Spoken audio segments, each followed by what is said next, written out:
It started with a text. "Don't come to Christmas. You've embarrassed us enough." I stared at the screen, then at the $8,400 catering charge still pending under my name. They uninvited me, but kept my card on file.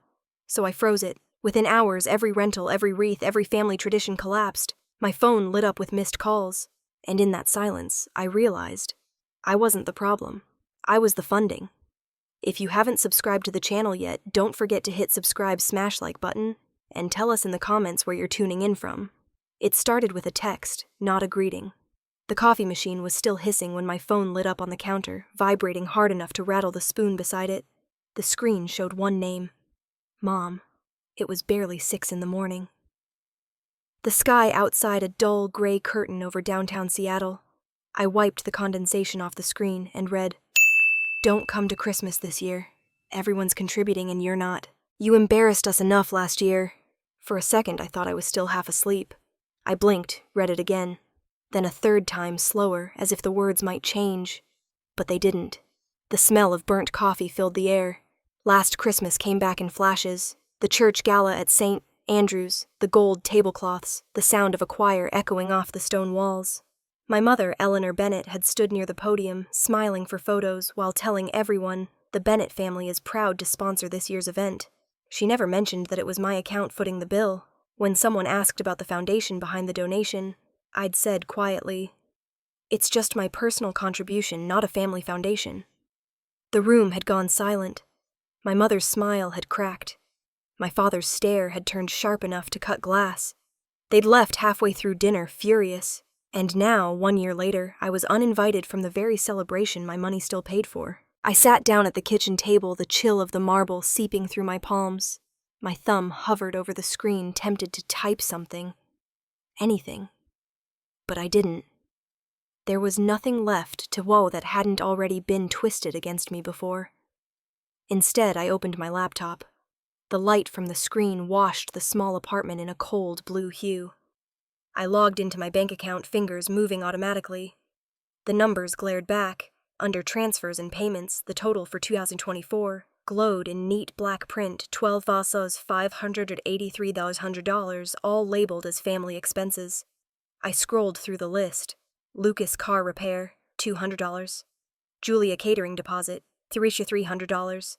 Eleanor home utilities, $500. Robert's church donation, $150. All the little rescues, one after another, all forgotten. Then I reached the bottom of the list. St. Andrew's Christmas Gala, $8,400. Contact email. Eleanor, Bennett, Bellevue Church, org. My stomach tightened. I clicked to expand the transaction details. The charge had cleared 3 days ago, so while they were planning a holiday without me, they were still spending my money. The coffee had gone cold. I stared at the cup, then at the window where rain streaked down in crooked lines. Outside, a man in a parka hurried by, his breath forming clouds in the December air. My mother's text sat at the top of the screen, the word embarrassed still burning behind my eyes. I thought about how she said it every time I spoke my mind. Embarrassed when I corrected her at dinner, embarrassed when I didn't wear heels to church, embarrassed when I told people the truth about where the money came from. It wasn't embarrassment. It was control. I leaned back in the chair, staring at the ceiling, the faint hum of the refrigerator filling the silence. I'd spent years fixing their emergencies. Every flat tire, every late bill, every oops that came with a phone call that started with "Sweetheart, could you help us out just this once?" $12,000 in 1 year. And it wasn't even about the money. It was about how invisible I'd become while giving it. I reopened my messages. My fingers hovered over the keyboard, but I didn't type a single word. Not yet. Instead, I opened a new document on my laptop. The cursor blinked in the corner of the page, steady and patient. I typed one word at the top, family. Then below it, another word, debt. I wasn't sure which meant more anymore. The rain outside turned heavier, tapping against the window like fingertips. Somewhere across the city, my family was probably finalizing the guest list, ordering linens, arranging centerpieces, all with my card still on file.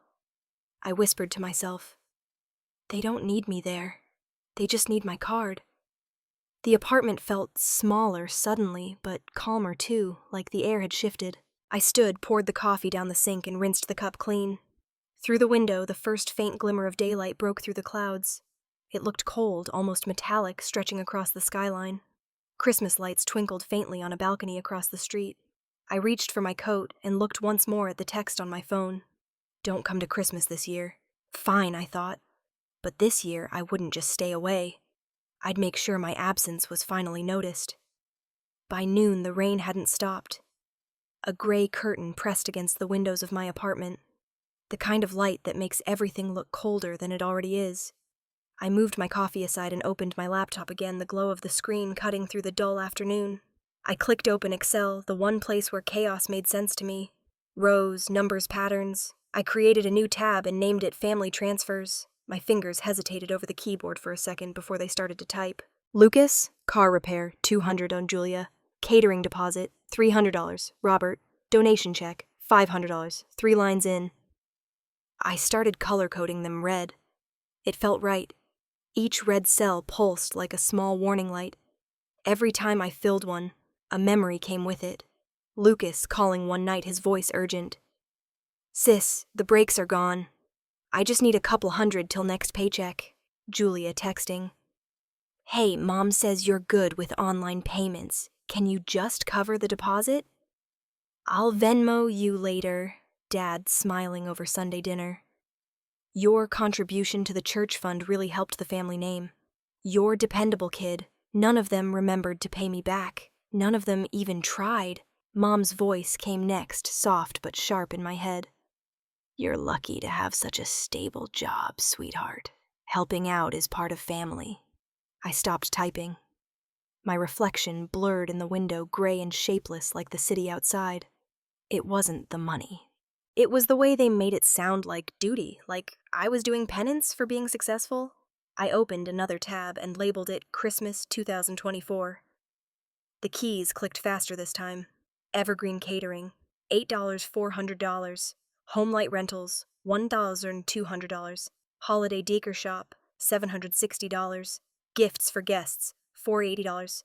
All of them under my name, all linked to my card.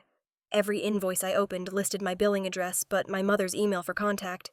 I leaned closer to the screen. The pattern was perfect, almost rehearsed. Big-ticket items hidden under family events. Every charge justifiable, if anyone ever asked. Of course, Claire paid. She always helps. A sigh slipped out of me before I realized. I clicked through old emails, searching for the beginning of it all. That's when I found one from December 2019 subject line. Thanks for always being there, love you. Inside was a single line from Mom. The contractor will bill your card directly. It's easier that way. Attached was a photo of our house, the roof half repaired, sunlight spilling over the ladder. I remembered sending the payment thinking it was temporary.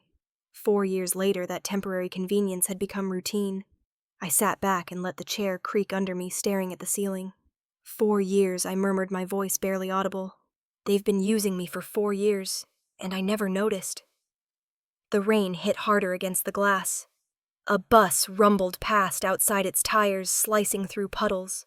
Somewhere below, a woman laughed, sharp and distant. The sound made me feel like I was on the outside of something everyone else understood. If being a good daughter meant silence, I'd been perfect. If generosity was the currency of belonging, I'd already paid in full.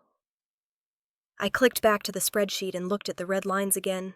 Each one looked like proof, simple, irrefutable. There was something cleansing about it. I wasn't guessing anymore. I was documenting the truth. For a second, I hovered over the save icon, unsure what to name it. Then I typed Truth 2024-XLSX. The cursor blinked at the corner of the screen like it was waiting for permission. I hit save. I should have felt angry, betrayed, but instead what I felt was control. For the first time I knew exactly where the money went, exactly how much of myself I'd spent keeping this family functioning. I closed the laptop and walked to the window. The city shimmered beneath the rain, 1,000 tiny lights flickering in puddles. Across the street, a mother tugged her child's hand while crossing. The little boy carried a small red gift bag, the kind of thing my family would have bought by the dozen. I pressed my forehead to the glass, the cold seeping into my skin. In the reflection, I saw a woman who looked tired, but clear-eyed. I whispered, "If this is what being the good daughter looks like, Maybe I don't want the title anymore. The radiator hissed softly behind me. Somewhere in the building, someone was frying onions. Warm, homey, simple. A smell that didn't belong to me. I went back to the desk, attached the spreadsheet to an empty draft email, addressed to myself, just to be sure it wouldn't disappear. Then I closed the computer and sat there listening to the rain until the sound filled the room completely. It wasn't a big act of rebellion, not yet. Just data quiet and precise. But I could feel it shifting something deep inside me. The screen had gone black, reflecting my face against the faint light from outside. I traced a finger over the smooth surface and said softly, "This is where it changes." The rain eased to a drizzle, the city's hum returning beneath it. I reached over, unplugged the laptop, and slid it into my bag. My pulse had steadied. For the first time in years, I wasn't reacting to them. I was recording them, and that felt like power. When I finally stood, the gray light had faded to a cold blue dusk. I poured another cup of coffee, stronger this time, and took a long sip. Outside, the streets glowed with reflections of holiday lights. Inside, my apartment was quiet. No guilt, no obligation. Just me, the numbers, and the truth waiting on my screen. And somehow that was enough. For now. The next morning, the apartment smelled faintly of coffee and rain-soaked concrete. I was buttoning my coat, about to leave for work, when my phone buzzed on the counter. Another email notification blinked across the screen. Subject line, holiday. Gift order, confirmation, $480. For a second, I just stared at it, the kind of stillness that happens before anger finds words. I clicked it open. The order had been placed at 9:02 a.m., the exact same minute my mother texted me yesterday, telling me not to come home for Christmas. I scrolled down through the invoice. The header read, "From the Bennetts. Merry Christmas." The name on the payment line made my stomach turn. Cardholder Claire Bennett. My name. My money. Their generosity. I sank into the couch, the cushions sagging beneath me. My hands trembled, not from shock anymore, but from recognition. This wasn't new. This was the pattern. Smooth, rehearsed, almost elegant in its repetition. They didn't even bother to hide it. Dad's voice surfaced from somewhere deep from years of dinner conversations and lectures. Family doesn't keep score. "Claire, don't make us look small by talking about money. It had always been that way. Anytime I questioned a favor, it became a moral flaw, not theirs, mine. And I'd believed them. For years, I believed that being generous made me good, made me worthy." The rain outside hit harder, rattling the thin window panes. I looked around my apartment. The single lamp by the couch, the small tree I'd set up in the corner strung with cheap white lights. A few wrapped boxes sat beneath it, gifts I'd bought for the kids at the shelter where I volunteered. Their names were written in black ink on the tags. Diego, Amy, Jordan. I didn't know them, but at least those gifts came from a place of choice, not obligation. The screen of my phone lit up again. A new message from Julia. "We're still waiting for your part, by the way. Don't be late this year." My throat tightened. I read it twice, then set the phone down without replying. The room felt smaller with every second of silence that followed. They didn't see me anymore. Not as a daughter, not even as a person. I was a direct deposit with a heartbeat. The spreadsheet from yesterday flashed in my head. The neat columns, the red highlights, the truth laid bare in numbers. I could almost see it hovering in front of me, line after line, proving just how long I'd been paying to belong. I wasn't angry. Not exactly. Anger burns hot. And this felt cold, measured. There was clarity in it, a quiet steadiness I hadn't felt in years. I walked to the window and leaned against the frame. The street below glistened, the rain gathering into small rivers along the curb. A man passed by, carrying a Christmas wreath humming under his breath. I watched him disappear around the corner. I thought about calling my mother, about asking her why, but I already knew the answer. It would come wrapped in guilt, and wrapped again in tradition. She'd say, "You're being dramatic," Dad would add. "It's family money, Claire." Julia would send a heart emoji and a passive-aggressive text later. No one would admit what they were doing because they didn't think it was wrong. They thought it was normal. The phone buzzed again. Another notification. I didn't even need to open it. I could guess what it said. New transaction. I turned the phone face down. For the first time, the sound didn't trigger panic. It triggered thought. What happens if I stop? If I pull the thread that holds their entire holiday together? I walked to the kitchen, opened the fridge, and took a long sip of cold water. The reflection in this glass door caught me off guard. My expression had changed. Less tired, more focused. I whispered, "You don't owe them peace." The radiator hissed, filling the silence. I imagined the house in Bellevue, the glossy white kitchen, the perfectly curated garland Mom hung every year over the fireplace. I could see her typing frantic emails, calling vendors, fixing her image while pretending everything was fine. And then I imagined the moment she'd realize her card wouldn't work. The moment the catering company called. The moment every polished lie began to fall apart. Not revenge, just reality. The thought made me exhale slowly, almost a smile. I walked back to the couch and opened my laptop again. The spreadsheet glowed against the dim light. I added one more entry at the bottom: December 21st, holiday gift order, $480. Then beside it, in the notes column, I typed a proof. They'll never stop until I do. I hit save. The file closed with a quiet click. Outside, the rain turned to sleet. Drops of ice hit the window with a steady rhythm like a countdown. I didn't know what my next move would be exactly, but I knew I wouldn't be the silent donor anymore. I put on my coat and stepped out onto the landing, locking the door behind me. The air was crisp, my breath visible.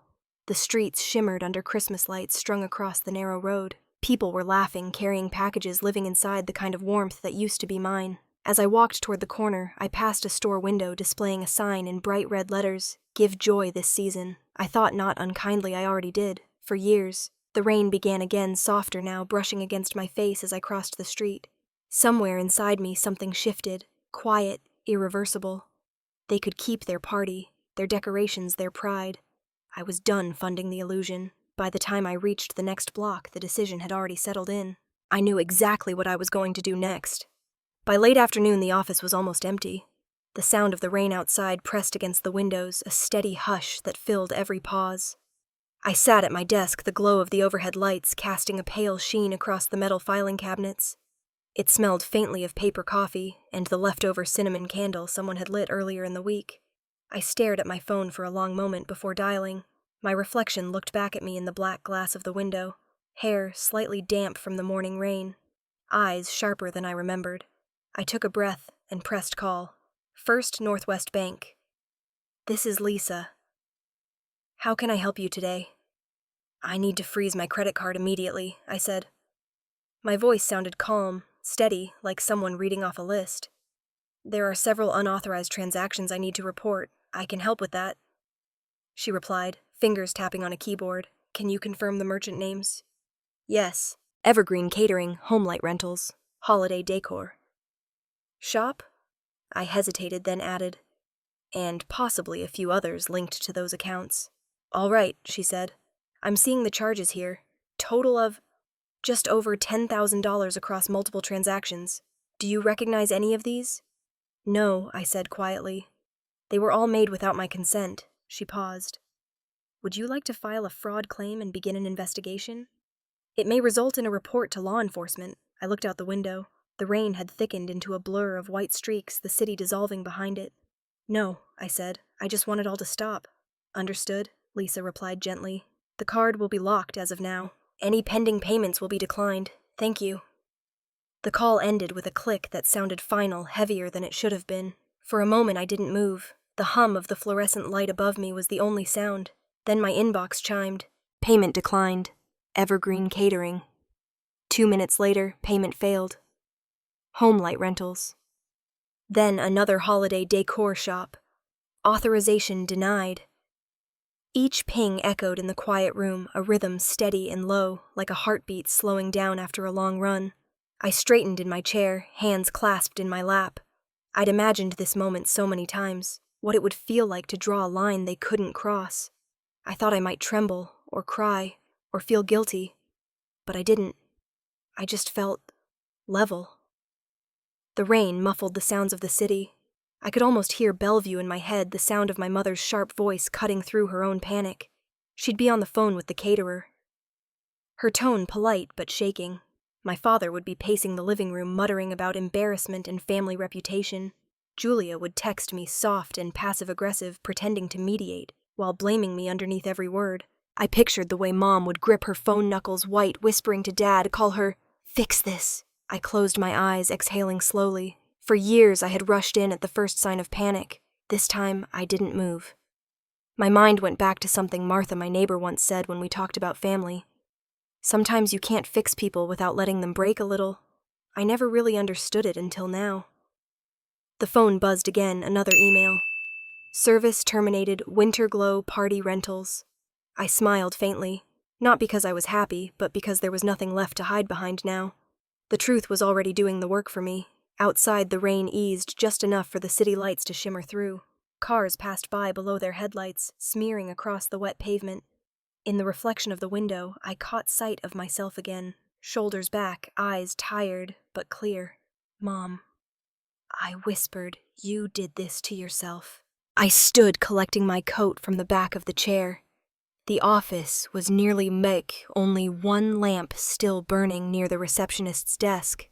I turned it off on my way out. In the elevator, I listened to the soft hum of machinery and my own heartbeat. I didn't feel like a victim. Not anymore. I felt something closer to balance. By the time I reached the lobby, my phone buzzed again. Another string of failed payment notifications. I let them pile up. On the drive home, I could almost hear the chaos across the bridge. The calls, the blame, the scramble to find someone else to fix it. The thought should have hurt, but it didn't. It only felt quiet.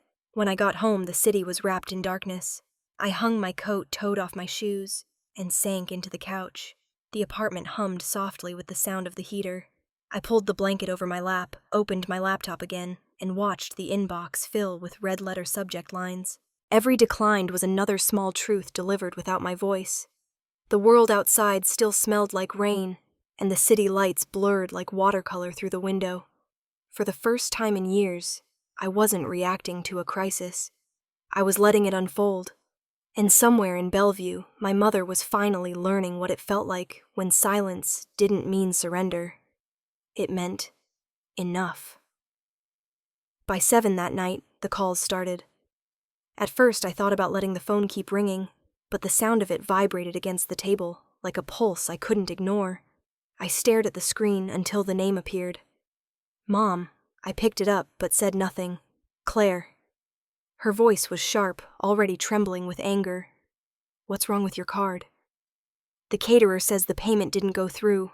You need to fix this before morning. I listened for a second, hearing the noise in the background. Voices, drawers opening, the panic in her breathing. Then I pressed end call. The silence afterward was thick, clean, like air after thunder. It didn't last. The phone rang again. This time, Julia. Mom's crying, she said before I could speak. You know how she gets. Just don't make this worse. Please. Don't embarrass her again. Her tone wasn't pleading. It was coated in pity, like she was the calm one managing the family disaster. I didn't do anything, I said. Well, clearly something happened. Julia replied soft but cutting. If you froze the card, just undo it. Everyone's counting on you. I didn't answer. I could hear the clinking of glasses behind her, the low hum of voices. She was at the house already helping Mom play hostess to a party that wasn't going to happen. Julia, I said finally, you should probably start calling vendors. The party's over. Claire. I ended the call. For a minute, the only sound in the apartment was the rain against the windows. Then the phone lit up again. Lucas. I stared at his name, my thumb hovering over the screen. Then answered. Hey, sis, he said, already sounding irritated.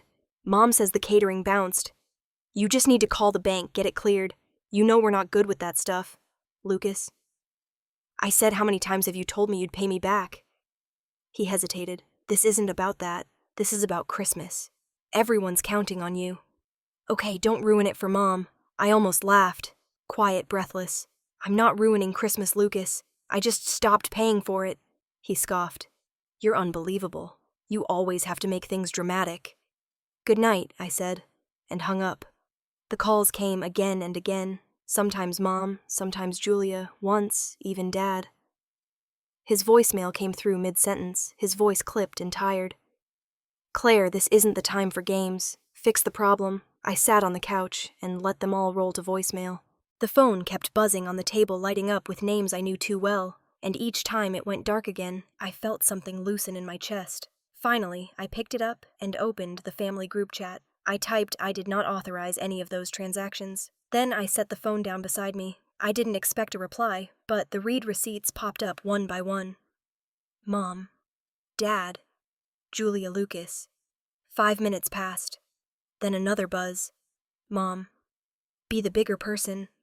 I stared at those words until they blurred. That sentence had followed me all my life. Every argument, every humiliation, every quiet surrender. Be the bigger person was code for give up so we can keep pretending everything's fine. My fingers hovered over the keyboard.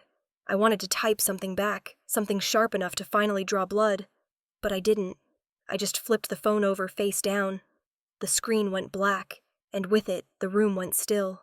I leaned back on the couch, breathing slow. My heart didn't race. It just beat steady heavy like it was learning a new rhythm. Outside, the streetlights had turned the rain into a shimmer of gold lines across the window. Each drop streaked down like a thin reflection of movement, falling, clearing, disappearing. For years, I'd thought anger was loud.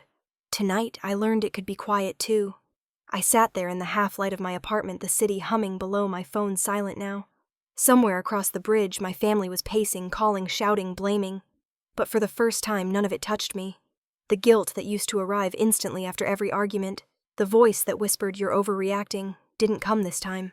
All I felt was clarity. They called it selfishness. I called it a boundary.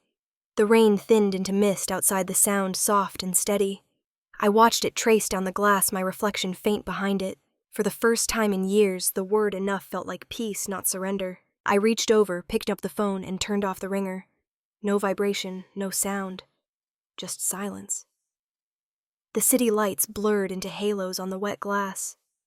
Somewhere, a siren wailed and faded. I closed my eyes and breathed in the quiet. It wasn't victory. It was something better, balance, and I knew exactly what that meant. The next morning, the sound of my phone became a metronome of chaos. Every few minutes, another vibration, another ping, payment unresolved, event canceled, service terminated. Each subject line stacked on top of the last, a slow domino of digital collapse. I sat at the dining table in my apartment, hair still damp from the shower, a blanket wrapped around my shoulders.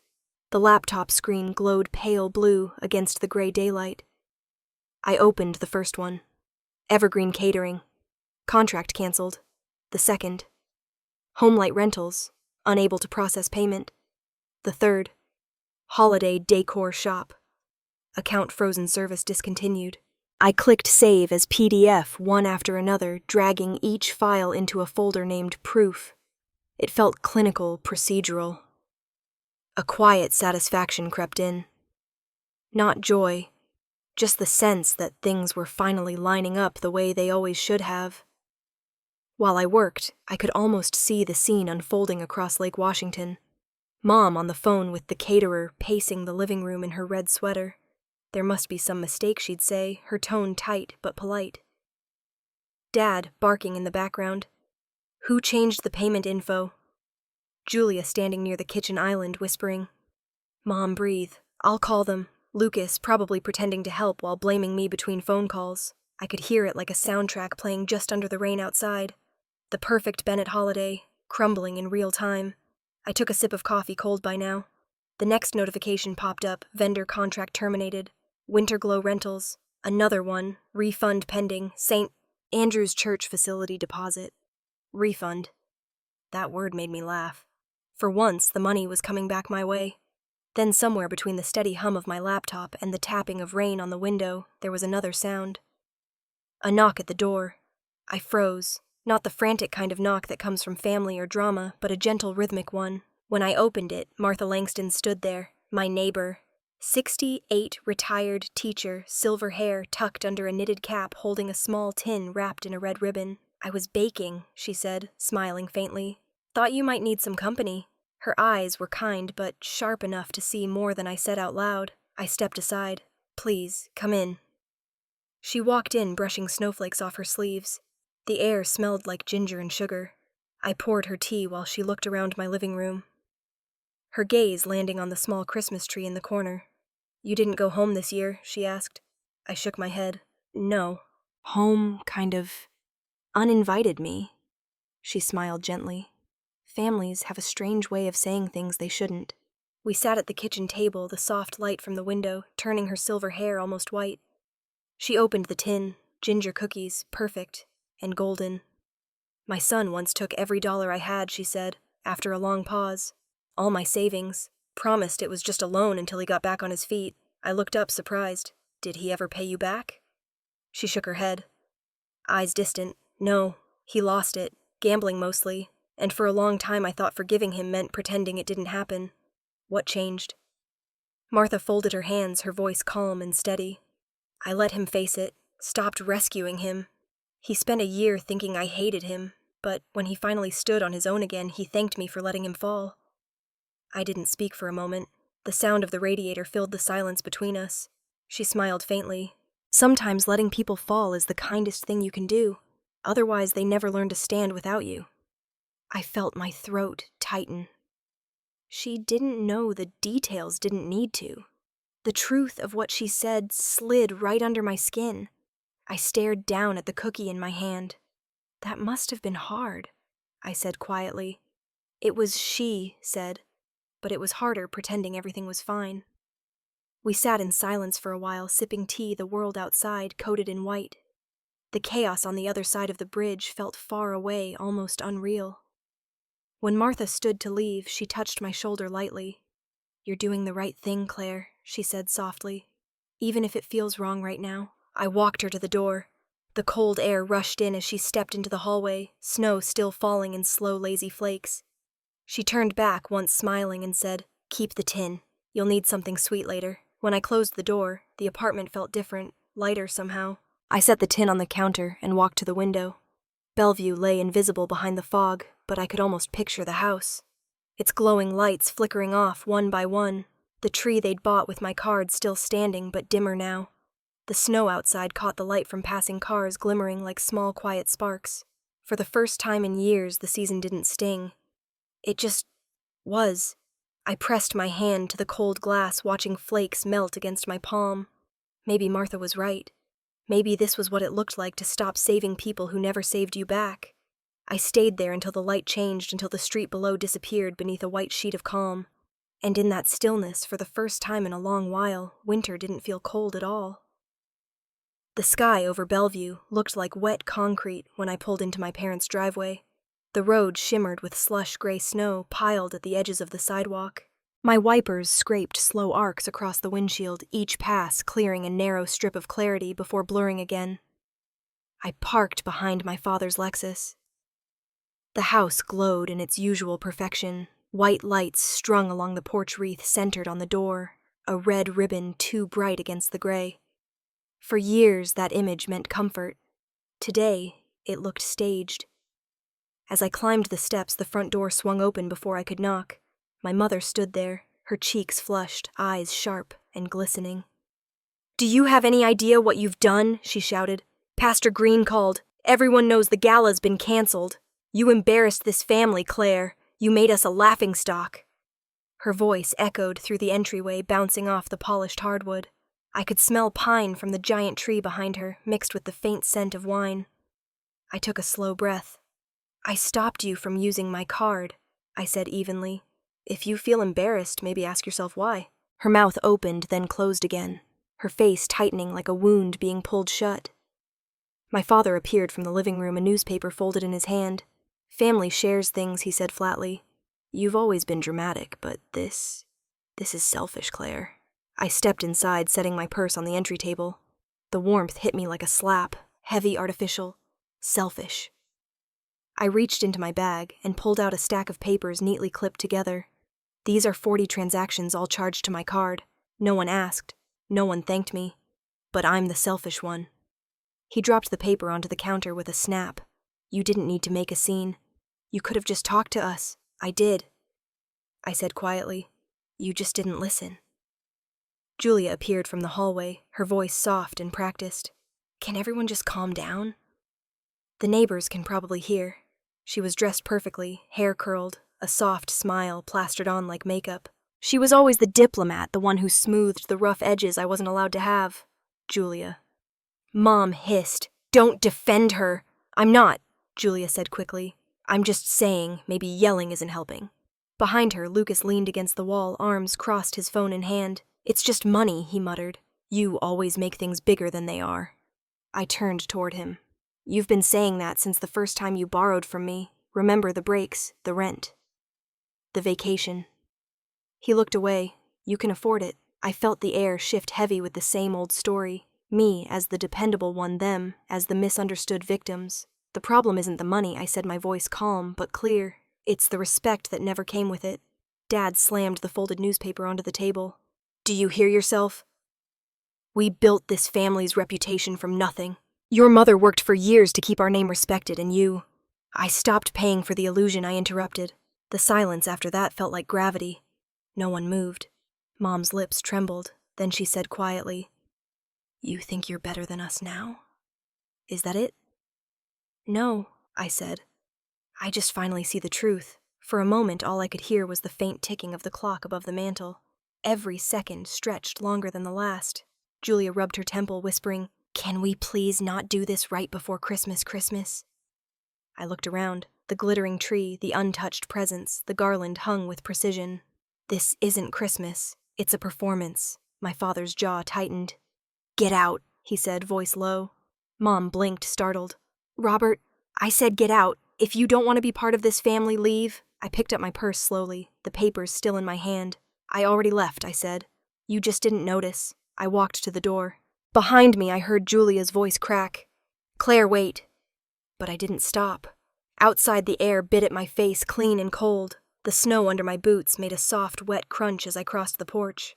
The sound of their voices dulled behind the closed door. When I reached the car, I turned back once. Through the window, I could see them. Mom standing rigid in the entryway, Dad pacing, Julia frozen between them. Lucas scrolling his phone. 4 people locked inside a house, built on pretenses. The wreath on the door swung gently in the wind, the red ribbon twisting until it faced backward. I started the engine. The heater hummed to life, filling the car with warmth that didn't feel borrowed. As I backed out of the driveway, snowflakes drifted across the windshield, catching in the headlights like fragments of glass. The clock on the dashboard read 7:43 p.m. For a brief second, I imagined the house behind me. Silent now, the weight of truth pressing against every wall. I didn't feel triumphant. I didn't feel sorry. I just felt done. By the time I reached the main road, the house was gone from view, swallowed by the mist and snow. Bellevue's lights glimmered through the haze ahead of me, 1,000 tiny reflections of a world that suddenly felt wide open. By Christmas Eve, the fallout had its own momentum. It started that morning with a single post on the Bellevue Community Church forum. A photo of the canceled event poster, the caption underneath the Bennett family, has withdrawn from the Christmas charity gala. Reason unknown. Within hours, the comments filled up. People asking questions, speculating, a few, pretending to know more than they did. By noon, someone I didn't even recognize had written word. Everything was under Claire Bennett's name. Guess the Golden family isn't so golden after all. The rumor moved like water. Quiet, but unstoppable. By afternoon, it had made its way to the Bellevue Daily Chronicle. Headline, Respected Family Faces. Financial Dispute Before Holiday Celebration. There was a blurry photo of my parents at last year's gala. Mom's hand raised mid-wave, Dad smiling beside her. The caption underneath read, Robert and Eleanor Bennett, longtime community donors. I read the article twice.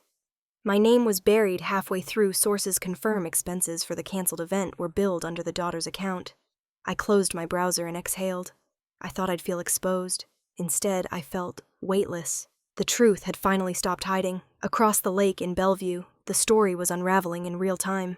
Mom sat frozen in the living room, surrounded by unopened mail and a half-decorated tree. The phone on the table rang non-stop. The church committee friends, reporters, people she'd once hosted in this very room. She didn't pick up any of them. Dad paced near the window, phone in hand, muttering to himself, This is ridiculous. They can't suspend our donor status without hearing our side. It's slander, Robert, Mom said quietly, her voice brittle. There's no side to tell. They know. He didn't answer. He just kept pacing, eyes darting to the silent phone. Julia had come over that morning, hair tied back, coat still on. She was sitting on the edge of the couch, laptop open, typing fast. I'm drafting a statement, she said, half to herself. Something about a misunderstanding with billing just temporary. If we move fast, we can control the narrative. Mom barely looked up. There's no narrative left. Julia's voice cracked slightly. If we don't say something, people will think. Mom cut her off. They already think it. Lucas was in the kitchen, phone pressed to his ear. I don't know, man. It's not like she meant to. My sister's just sensitive about money. He laughed nervously. Yeah, we'll figure it out. He hung up quickly when Mom walked in. At the same time, across the city, I sat at my desk at Northwest Outreach Foundation. The office was quiet. Most of my coworkers were off for the holidays. I scrolled through my emails until one caught my eye. Subject: We're with you. It was from my boss, Mark Ellison. His message was short. I know about the article. Don't worry. We trust you. I read it twice, a small lump forming in my throat. The kindness was simple, unadorned. I closed my laptop, the screen fading to black. Outside, Seattle's winter sky was a dull silver. Raindrops streaked down the window, catching reflections of holiday lights from the cafe across the street. For once, those lights didn't look like reminders of what I'd lost. They looked like proof of what was real. I imagined the meeting at St. Andrew's Church that evening. The pastor, the committee, the whispers. Pastor Green would be the one to finally speak, his voice quiet but steady. Sometimes the truth doesn't need defense. It reveals itself when the noise fades. Back in Bellevue, Mom would sit surrounded by the silence that follows a storm. Dad would mutter about lawyers. Julia would close her laptop in frustration. Lucas would leave early, pretending he had somewhere else to be. I knew that house too well. Every inch of it built to look like grace, every corner now echoing with the sound of truth settling in. By the time I got home, the rain had turned into a light drizzle. I poured myself tea and turned on the small radio on my counter, the one I only used in December. A low, crackling voice introduced an old song. This next one's for those spending Christmas alone. Or maybe just quietly. Then came the opening chords of Silent Night. I leaned against the window watching the city blur in reflections of yellow and red. The song drifted through the apartment soft and hollow in the still air. For years I'd heard it as background noise. Something to fill the silence between obligations. Tonight I heard it differently. No noise, no guilt, no pretending. Just the truth resting where it finally belonged. I let the song play until the last note faded, the rain falling in slow rhythm against the glass. For the first time, silence didn't mean absence. It meant peace. The call came 2 days after Christmas. I was still in my robe halfway through a cup of coffee when my phone buzzed with a number I didn't recognize. I answered out of habit. Ms. Bennett, this is Karen from First Northwest Bank's fraud department. We need you to come in to verify several transactions connected to your account. It appears there may be an extended case of identity misuse. The phrase landed like a drop of cold water. Identity misuse, I repeated. Yes, ma'am. There are records suggesting your information was used beyond the credit card charges you reported. It might involve linked accounts or even tax filings. We'd like you to confirm details in person. My chest tightened. I'll be there within the hour. The sky outside was a flat gray. I threw on jeans, a sweater, and my coat, then drove through the slow drizzle toward downtown Seattle. The roads were slick, empty from the post-holiday lull. At the bank, the fraud specialist confirmed what I already feared. It seems your card and personal data were stored in multiple third-party accounts. Contractors, event planners, even a donation portal. I stared at the papers she laid out, each with my name printed neatly in bold font, donation portal. Yes, she said, glancing at the screen. A recurring contribution of about $20,000 last year. It was listed as a family charitable fund. A quiet nausea formed in my stomach. I thanked her and drove straight to the office of Sophie Reynolds, an old college friend turned corporate attorney. She was the kind of person who always looked calm, even when the room wasn't. When I walked in, she smiled politely. Claire Bennett in the flesh. It's been years. Hi, Sophie. My voice came out smaller than I meant. I think my family might have used my name for more than just a few charges. Her smile faded. Sit down. She opened her laptop and began pulling files, her fingers moving quickly. Let's see. Your tax ID, right? I nodded. 5 minutes later, she stopped typing. The glow from the screen reflected in her glasses. They didn't just use your card, she said. There's a full tax filing here, last year's return listing you as the donor of over $20,000 in charitable deductions. I blinked. Under my name, yes. The money went to the St. Andrew's Foundation. Your family's church, right? I felt my pulse in my ears. That's my mother's committee. Sophie looked up. Claire, this qualifies as tax fraud if they knowingly claimed deductions under your information.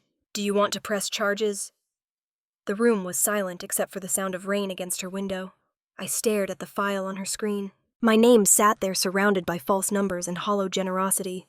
It was everything my parents valued. Appearance reputation control, wrapped in a legal document. No, I said finally. I don't want to press charges. I just want it to stop. She nodded slowly. Then I'll file an official fraud report with the IRS and the bank. They'll investigate. You'll be cleared of liability. Thank you, I whispered.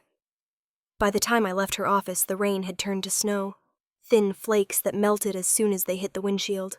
I drove home in silence, my reflection fading in and out of the glass as city lights passed. The next morning, the bank confirmed the investigation. My account would be reimbursed within 10 business days. The IRS had been notified. Within hours, my parents' financial privileges, credit lines, charitable registrations, everything, were suspended pending review. They'd built their image on generosity, and now that image was cracking where everyone could see. 3 days later, a local morning news anchor said it aloud. Several prominent Bellevue families are facing audits following reports of misfiled charitable deductions, she announced. Among them, the Bennetts known for their long history of community involvement. She didn't look smug, just factual. But hearing it said that way, clean, detached, made the truth feel permanent. I sat at my kitchen counter, coffee cooling between my hands, watching the footage of my parents' house on the screen. Snow covered the driveway, their grand wreath still hanging crooked from the wind. I didn't smile. I didn't feel vindicated either, just lighter. The phone rang that afternoon. When I answered, Martha's voice came through calm as always. I saw the news, she said. They finally got their wake-up call, huh?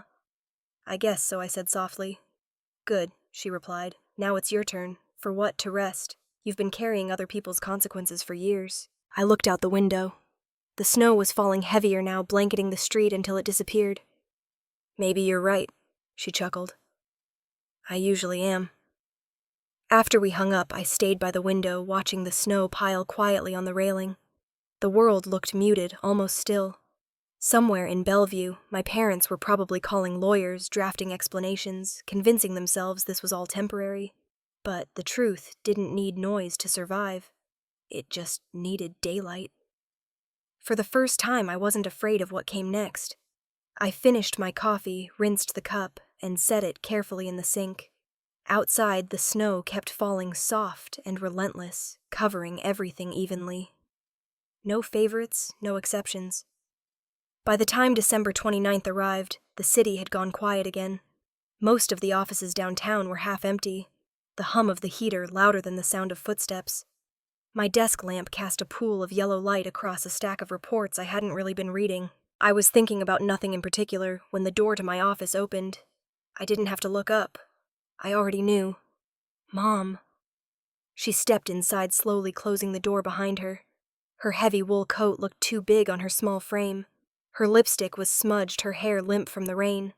For a moment, she just stood there staring at me like she wasn't sure she'd come to the right place. You look tired, I said softly. She smiled faintly, but it wasn't the kind of smile that reached anywhere near her eyes. You've always had a sharp tongue, Claire, even when you're pretending to be kind. I leaned back in my chair, giving her space. You didn't drive all the way here to talk about my tone. She exhaled and stepped closer. You won, she said finally, her voice trembling around the edges. But you've destroyed everything in the process. The church, our name, me. I didn't destroy anything, I said quietly. I just stopped pretending. She dropped her purse onto the chair across from my desk and reached inside her coat pocket. When she pulled out a thick envelope, I noticed her hands were shaking. She placed it carefully in front of me. Here, she said, receipts, checks. The money you covered this year, I wanted to give it back, not for you to cash, for me. I looked at it but didn't touch it. For you, I repeated. She nodded, her jaw tight. Because I want to have some dignity left. I need to show people we make things right. I stared at the envelope for a moment, the edges still damp from the rain. Mom, dignity doesn't come from a checkbook. And no one's watching anymore. It's just us. She blinked, her eyes glassy. You think I don't know that? You think I don't wake up every morning hearing the silence of people who used to answer my calls? Her voice cracked. Do you know what it's like to have your name whispered in church pews like a warning? I wanted to feel pity, but all I felt was fatigue. Maybe that's what it took for you to see what I've lived with for years. She flinched, then whispered, I never meant to hurt you. You didn't have to mean it, I said. You just had to keep doing it. The words hung between us, cold and sharp. She wiped under her eyes with the back of her hand, then straightened her shoulders. You've always been so certain you're right, she said. You sound like your father when you talk like that. That surprised me. I thought you blamed him for everything. She laughed quietly, bitterly. I blamed everyone, except myself. For a long time, neither of us spoke. The rain outside tapped steadily against the window, the rhythm as steady as breathing. I could see the faint reflection of her standing there, coat still wet. The lines on her face deeper than I remembered. Finally, she broke the silence. I just didn't want people to think I failed. I looked up at her. You didn't fail, Mom. You just forgot what love looks like when there's no audience. Her chin trembled, but she nodded. You sound like a stranger when you talk like that. Calm, cold. Maybe I had to become one, I said. It was the only way to survive. She looked down at the envelope again, then pushed it closer to me. Take it, please. It's not about the money. It's about me trying to do something right, I sighed. Mom, I don't need it. Keep it. Use it to pay the people you still owe. I don't owe anyone anymore, she said, her voice almost breaking. They've all turned their backs. Then use it to start over, I said. But don't pretend it erases what happened. Her hand lingered on the edge of the desk. You really have changed, she murmured. You used to cry when I raised my voice. Now you just look through me. I met her gaze. Maybe I finally learned not to look for approval where I'll never find it. For the first time, she didn't argue. She just stood there, small and quiet, her breath fogging the window behind her. The silence stretched. Then she took a deep breath, gathered her purse, and turned toward the door. Your father always said you were stubborn, she said almost to herself. I used to think it was a flaw. Now I'm not so sure. Her hand was on the doorknob when she looked back at me one last time. You're more like him than I ever wanted to admit. And then she was gone. I sat there staring at the envelope still sitting on my desk. I didn't open it. I didn't throw it away either. I just let it sit there, a small white reminder of everything we'd both lost, and what I wasn't willing to lose anymore. Outside, the rain began again, steady and endless. The office lights flickered against the window, and for the first time in weeks, I felt something close to peace. Not the kind that comes from forgiveness, but the kind that comes from being done, explaining yourself. I turned off the lamp and watched her figure disappear into the street below, swallowed by the gray. Christmas morning came quietly that year. The kind of gray Seattle light that doesn't rise so much as it softens everything it touches. I woke to the hum of the radiator and the faint smell of pine from the small tree in the corner. It was simple, a handful of white lights, a few ornaments I'd bought on sale, and one silver star on top. I made coffee and stood by the window watching the street below. The world was still coated in a layer of thin frost. People walked their dogs in silence. Somewhere in the distance, a church bell rang, once low and clear. My phone buzzed on the counter. Martha. Good morning, she said, her voice warm. We're having a little breakfast downstairs. You should come. Don't bring anything, just yourself, I smiled. Are you sure I can pick up something on the way? Don't you dare, she said, laughing. I have enough food to feed a small army. I'll be there in 10, I said. Her apartment was 2 floors down, but stepping inside felt like walking into another world. The air was rich with cinnamon and butter, the table crowded with plates. Scrambled eggs, muffins, fruit, and a stack of pancakes steaming in the middle. The faint sound of a guitar drifted from the living room, where one of the older tenants, Henry, was playing Have Yourself a Merry Little Christmas. Claire's here, Martha announced. A few heads turned smiling. People I'd passed in the hallway for years, but never really spoken to. Come sit, honey, one of them said, scooting over to make room. Coffee's fresh. I sat down, the warmth of the mug spreading through my hands. The conversation rolled around me easily. Stories about childhood Christmases, about parents long gone, about years when money was tight, but laughter wasn't. No one bragged about gifts or plans. They talked about survival, about family in the sense that had nothing to do with bloodlines. Henry switched to another song, slower this time. I'll be home for Christmas. His voice cracked on the high notes, but no one minded. Martha passed me a plate of pancakes. "You look lighter," she said. "Lighter." She nodded, cutting her own in half, like you stopped carrying something heavy. I thought for a moment the warmth of the room pressing against the cold window glass. Maybe I did. Her eyes softened. "You gave yourself the biggest gift there is, you know." "What's that peace?" she said simply. "Most people spend their whole lives chasing it. You just stopped giving it away." The words landed deeper than I expected. I smiled, small but real. The group kept talking, about old ongs, about favorite recipes, about the snowstorm of '98 that had trapped half the building indoors for 3 days. Every so often, someone would laugh, that kind of full, genuine laugh that fills a room without trying. I hadn't heard that sound in my family's house for years. After breakfast, I helped Martha wash dishes while the others chatted in the living room. She hummed along to the faint music from the radio. "You know," she said, "I think you needed this." "I think you're right," I said, drying a plate. "I used to think Christmas was about fixing things, making sure everyone was happy. Turns out it's quieter than that." She smiled without looking up. "That's how you know it's real." When I left, the hall smelled like sugar and coffee and something like forgiveness. I stepped outside, pulling my coat tighter. The air was crisp, the kind that bites your nose and makes you feel alive. Snow had started to fall again, soft, steady flakes swirling through the air. They landed on my gloves, melting into tiny spots of water before disappearing. Across the street, a kid was helping his dad build a small snowman. Their laughter carried faintly through the cold air. I stood there for a long moment watching them. Not longing, not jealous, just watching. For the first time in years, I didn't feel like I was missing something. I felt present, whole. I turned back toward my building, the flakes catching in my hair. The world looked washed clean, blank and bright, ready for whatever came next, and I thought quietly, maybe this is what Christmas was always supposed to feel like. A week later, the snow had melted into thin veins of ice along the sidewalk, and the air over Lake Union was sharp enough to sting when I breathed. The water was still. The sky washed in a pale gray that made everything look softer, quieter. I walked along the edge of the lake, hands deep in my pockets, the sound of my boots crunching faintly against the frozen path. At the corner, a small cafe had just opened for the morning. The windows were fogged, and the smell of espresso and cinnamon spilled out when I stepped inside.